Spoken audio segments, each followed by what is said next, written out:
Bonjour à tous et bienvenue dans une nouvelle vidéo. Aujourd'hui on va voir la différence entre une action cotée et une action non cotée. Avant de voir la différence, j'aimerais juste qu'on reprenne les bases. Une action, pour rappel, c'est un titre de propriété émis par les sociétés par action, comme par exemple la SA pour société anonyme ou encore la SAS pour société par action simplifiée. Une action, ça représente une fraction du capital social de l'entreprise.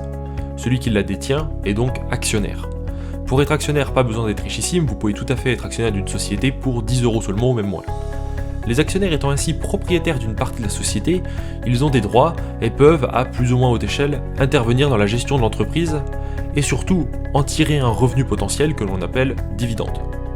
En fait, lorsqu'une société décide de proposer au public des actions, elle a deux moyens de le faire.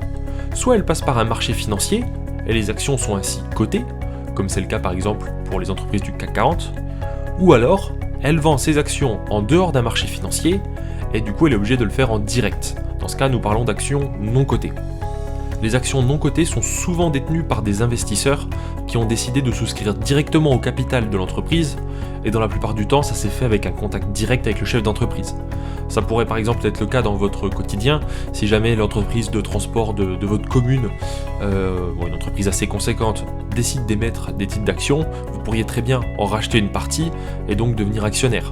L'échange ne serait pas fait par le biais d'un marché, mais vous l'aurez fait en direct en allant négocier avec le chef d'entreprise. Les principales différences entre les actions cotées et non cotées concernent donc, en 1, le type d'entreprise. Les actions non cotées concernent souvent les PME et ETI, entreprises de taille intermédiaire, qui sont très souvent détenues par des dirigeants propriétaires ou bien alors des membres de leur famille. Ça peut être le cas des entreprises industrielles ou une entreprise de transport local comme je le disais tout à l'heure. La deuxième différence concerne du coup la liquidité des titres.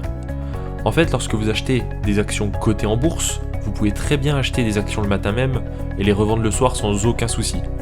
Alors que pour les actions non cotées, étant donné qu'elles se vendent en dehors des marchés financiers, eh bien en fait il est plus difficile et plus long de revendre ces actions, pas tout simplement parce que c'est plus difficile de trouver quelqu'un qui est capable de les reprendre. On dit alors dans ce cas que les actions sont peu liquides.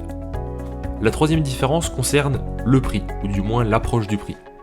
Pour les actions cotées, le prix varie en fonction de l'offre et de la demande sur les marchés financiers, parce qu'il y a atomicité d'offreurs et de demandeurs aux quatre coins du globe, comme ça pourrait être le cas par exemple pour les sociétés comme Apple ou bien alors Google.